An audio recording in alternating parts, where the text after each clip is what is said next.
Hello everyone, তো চলে আসলাম আজকে একটা নিউ ব্লগ নিয়ে। তো তোমরা সকলে কেমন আছো কমেন্টে জানাবে। আমরা কিন্তু বেশ ভালো রয়েছি। তো এখন কিন্তু আমি ঠাকুরের বাসনগুলো মাঝামাঝি করছি এই বিকেলবেলা। তো টুকটাক নিচে কাজ আছে, আর এরপরে কিন্তু আমি একটু বেরোবো। তো চলো তোমরা দেখতে থাকো। সেই যে তোমরা দেখেছো ঠাকুরের বাসন মেজেছি, তারপরে এই যে এখন চলে আসলাম, এখন কিন্তু 7টা বাজে। আর আজকে আমি একটা অনেকটাই গুরুত্বপূর্ণ দরকারে বাজারে যাচ্ছি, সেটা তোমাদেরকে শেয়ার করব ওখানে গেলে, না হলে বাড়ি এসে শেয়ার করব। তো কি বলবো, তো চলো যাওয়া যাক। আর ভাবছি একটু মাছ টাছ কিছু একটা নিয়ে আসবো। আর আমার পাপানকে কিন্তু আজকে নিয়ে যাচ্ছি না, পাপান কিন্তু মায়ের কাছে আছে। আর যেহেতু আজকে শুক্রবার, শনিবার রবিবার দুদিন স্কুল ছুটি, আজকে এক্ষুনি ওকে হোমওয়ার্ক করাতে বসতে পারছি না, যেহেতু বাজারে যাচ্ছি। আসলে ওকে বসাবো, তো ওকে অনেকটা বুঝিয়ে কিন্তু আমাকে যেতে হবে, ওকে রেখে যাবো তার জন্য। তো চলো বাজারে যাই, আর কিসের জন্য যাচ্ছি সেটা কিন্তু তোমাদেরকে দেখাবো, চলো দেখো। তো রিয়ন চলে আসলাম বাজারে। আর বাজারে কিন্তু আমি এসেছি একটা সোনার দোকানে। এখানে বহুদিন ধরে আমাদের একটা জিনিস রয়েছে, সেটা অবশ্যই তোমাদেরকে আমি বাড়িতে গিয়ে দেখাবো, অনেক দিন থেকে রয়েছে। তো এখানে দেখো এসছি যখন, চলো কিছু জিনিস তোমাদেরকে শেয়ার করে দিই। আমার তো কাজই এটাই, যেখানে যাই সুন্দর সুন্দর জিনিস দেখলে সেটা তো শেয়ার করতে অবশ্যই ইচ্ছা করে। তো দেখো এখানে বহু সুন্দর সুন্দর নূপুর রয়েছে, বাচ্চাদের চুড়ি, অনেক কিছু রয়েছে।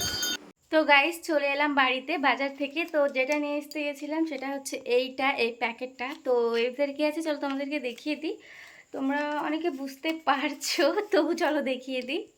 এই দেখো, এটা হচ্ছে কিন্তু তোমাদের দাদাভাইয়ের আংটিটা। তো এটা আমাদের একটু প্রবলেমের জন্য এটা বন্ধক রাখা হয়েছিল, তো আজকে সেটা ছাড়িয়ে নিয়ে এসেছি। তো এটার জন্যই যাওয়া। তো অনেকটা দিন হয়ে গেছে, বন্ধ ছিল, একটু প্রবলেম চলছিল, তার জন্য নিয়ে আসতে পারিনি। তো শেষমেশ আজকে নিয়ে চলে এলাম। আর একটা জিনিস নিয়েছি, চলো তোমাদেরকে দেখিয়ে দিই। তো এটাই আমি গুছিয়ে রাখি, তারপর তোমাদেরকে আমি দেখাচ্ছি। এতে মাছ ছিল না, তার জন্য এই যে একটা বড় সাইজের সিলভার কাপ মাছ নিয়ে এসেছি। তো চিকু বাড়িতে নেই, কিন্তু চিকু কিন্তু ঠামের সঙ্গে বাজারে বেরোলো, আমি আসার পরপরই ও চলে গেছে। তো চলো এখন ভালোই হয়েছে ফাঁকা আছি, মাছটা আস্তে আস্তে কেটে ফেলবো, থাকলেই তো ভীষণই দুষ্টুমি করে। তো চলো মাছটা কেটে নিই, তোমরা দেখতে থাকো। মাছটা তো আমি সুন্দর করে কেটেই নিয়েছি, বাট আমি এই পুরো মাছটা তো রান্না করবো না, তার জন্য ফ্রিজ থেকে একটা বক্স বের করেছিলাম। তো দেখো এই বক্সে কিন্তু আমি কালকে কিছু মাছ কিনেছিলাম, সেই মাছগুলো কিন্তু ছিল। তো সেগুলো বের করে নেওয়ার পরে কৌটোটায় বরফ হয়ে গেছিলো, সেটা কিন্তু ধুয়ে আবারও পরিষ্কার করে নিয়েছি। নিয়ে দেখো মাছগুলো কেটেছিলাম, অর্ধেকটা রাখবো আর অর্ধেকটা কিন্তু আমি রান্না করব। আর কালকের মাছ আছে, ভাবছি সেগুলোও রান্না করব। তো দেখো এখানে কিন্তু কিছু মাছ আমি রেখেছি, আর এগুলো আলাদা টিফিনে রাখছি, কারণ মুড়ো দুটো ওখানে জায়গা ধরতো না, এগুলো আমি সকালে রান্না করব, তার জন্য এখানে আলাদা করে এই মাছগুলো, মুড়োগুলো আর মাছের তেল আর মাছটা আমি রেখে দিয়েছি। আর এই মাছ হচ্ছে কালকের তেলাপিয়া মাছ, যেটা আমি কিনেছিলাম। তো দেখো কেমন পাথর শক্ত হয়ে গেছে। তো আপাতত আমি এটাই এখন রান্না করছি। 2000 years later. Good morning guys. তো একদম চলে এলাম তার পরের দিন সকালবেলায়। কালকে আমি ব্লগটি কন্টিনিউ করতে পারিনি, তার জন্য আজ সকালে ব্লগটা আমি শেষ করব কিছুটা তোমাদের সঙ্গে শেয়ার করে। তো দেখো সকালে উঠতে না উঠতেই কারেন্টের বিল এসছে, ভাবা যায় এত সকালে কারেন্টের বিল চলে এসছে। তো যাই হোক, 3 মাস পর কারেন্টের বিল এসছে, তোমাদের দাদাভাইকে এখন বলবো কত কি টাকা এসছে। তো সবে সবে তো উঠোনটা ঝাড় দিয়েছি, প্রচুর কাজ বাকি রয়েছে, চলো টুকটুক করে করব আর কিছুটা তোমাদের সঙ্গে শেয়ার করব। যেহেতু মোবাইল স্ট্যান্ডটা নেই, সব কিছু তো পারবো না, তবু যতটুকু পারবো অবশ্যই শেয়ার করব। চলো তোমরা দেখতে থাকো। প্রথমেই দেখো আমি কিন্তু বাসনগুলো মেজে ফেলেছি, আর ভাতটাও কিন্তু আমি চাপিয়ে দিয়েছি বাসনটা মাজার পর। তো এখানে আমি ভাতটা চাপিয়ে দিয়েছি, আর আজকে কিন্তু ইচ্ছে রয়েছে অনেক কিছুই রান্না করব। তো প্রথমে এই শাকটা কিন্তু আজকে ভাজি করব। এই শাকটা নিয়ে এসেছিলো, আর এটা কিন্তু কেনা নয়, আমাদের লতি লাগানো হয়েছে, তোমরা এই তো জানো আমাদের লতি ওঠে। তো ওর সাইডে কিছু শাক লাগানো হয়েছে বাড়িতে খাওয়ার জন্য। তো এখানে এগুলো আমি এখন কেটে নেব সুন্দর করে বেছে। আর পুচকুচ জন্য একটা ডিম সেদ্ধ দিয়েছি, কিন্তু ডিমটা সেদ্ধ দিয়ে যোগে আমি ডাকতে গেছি, তখন ওর মুখ থেকে একটাই কথা বেরোলো, আজকে চাউমিন না হলে ঘুম থেকেই উঠবে না, কিচ্ছু না, কোনো কথাই শুনবে না। তো কি করব আবার, ঝটপট করে ভাতটা আমি নামিয়ে ফেলে এখানে বসেছি চাউমিনটা করার জন্য। তো এই যে দেখতেই পাচ্ছ চাউমিনটা কিছুদিন হলো এনে রেখেছি, যেহেতু হালকা করে ওকে আমি সবসময় বানিয়ে দেওয়ার চেষ্টা করি। কিছু লাইট ওয়েটের কিছুই দিই না, আমি হালকার মধ্যে ওকে একটু বানিয়ে দেওয়ার চেষ্টা করি। তো দেখো ওর বানায় আমাকে চাউমিনটা করতে হচ্ছে, বাট আমি একটুখানি ওরই মতন করব, বেশি আমি করব না, যাতে ওরই হয় ততটুকু আমি করব।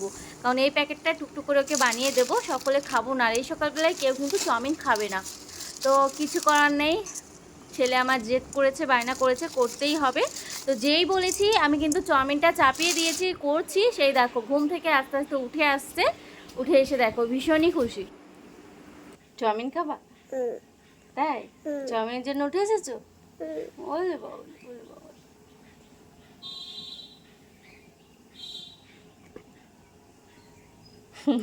তো ওকে আমি ব্রাশ করিয়ে দিয়েছি, মুখটা ধুয়ে একটু ফ্রেশ করিয়ে দিয়েছি। আর এই যে দেখো, তো গাইস ফাইনালি কিন্তু আমার চাউমিনটা বানানো কমপ্লিট হয়ে গেছে। তো দেখো কেমন হয়েছে তোমরা কমেন্টে জানাবে।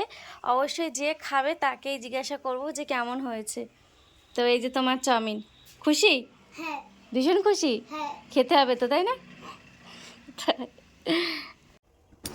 তো দেখো সিঁড়ির পরে বসেছিল, তো ওখানে জুত হচ্ছে না বসার, তো এখানে দাঁড়িয়েই খাচ্ছে। তো বললো মা আমাকে একটা চেয়ার এনে দাও। তো ওকে আমি ওর কথা মতন চেয়ার একটা এনে ওকে বসিয়েও দিয়েছি। তো দেখো খুবই হয়তো খেতে ইচ্ছে করেছিল অনেক দিন থেকে, তার জন্য ও কিন্তু বলেছিল, বারবারই বায়না করছিল। যাই হোক ওকে বানিয়ে দিলাম। দেখো আর এখানে কিন্তু টুকটুক করে আমি রান্না কি করব সকালে তার জোগাড়ই আমি করে যাচ্ছি। তো আমাকে বারবার ডাকছে, ছুতো একটু না একটু ছুতোতে ও আমাকে বারবারই ডাকছে, এটা দাও ওটা দাও। তো দেখো কি করছে দেখো। তো এখানে কিন্তু যতটুকু না প্রথমে একটু খপ খপ করে খেয়ে নিয়েছে, তারপরে কিন্তু ও সেই যে চকগুলো ওগুলো ততটুকু কিন্তু চেটে চেটে খাচ্ছে। চাউমিনটা কিন্তু খাওয়া অনেকটা কমিয়ে ফেলেছে, আর যতটুকু করেছে ওর একটা প্লেট কিন্তু ওর হয়েই গেছে। তো দেখো কি করছে, চাউমিনটা নিয়ে বেছে বেছে খাচ্ছে। আর যেরকম বেশি বেশি করে খাচ্ছিল সেরকম কিন্তু ওর আর খাচ্ছে না, রুচি আর নেই। বাবুর রুচি হয়ে গেছে, রুচি মরে গেছে, আর কিন্তু একদমই ওর রুচি নেই। এখন দেখো আমি কিন্তু নিচে সবজি কাটছি, ও আমাকে বারবার ডাকছে মা একটু খেয়ে যাও, মা একটু খেয়ে যাও। দেখো তো ও ডেকেছে, আসবো না, এই চান্সটা তো একদমই বাদ দেওয়া যায় না, যেহেতু সকালে অনেক কাজ করে ফেলেছি, আমারও কিন্তু ভীষণ খিদে পেয়েছে। তো যাই হোক ও যখন ডাকছে ওর সঙ্গে খেয়েই নেওয়া যাক। তো এখন দেখো গালের ভিতরে একটু বললাম, বকে দিয়েছি যে তুই খাবি বললি বানালাম, তো গালের ভিতরে কতটা ভরে দেয় আর কথা বলতে পারছে না। যাই হোক ও খেতে বললো বলে আমিও একটু ওর সঙ্গে খাওয়া শুরু করে দিয়েছি। আর আমি চাউমিন খুব একটা পছন্দ করি না, আমার পাপানের তালে তালে কিন্তু এটাও আমি টুকটুক করে খাওয়া শুরু করলাম। আর এটা কিন্তু আমি 2বার হলো এই চাউমিনটা বানিয়েছি 2 দিন ধরে।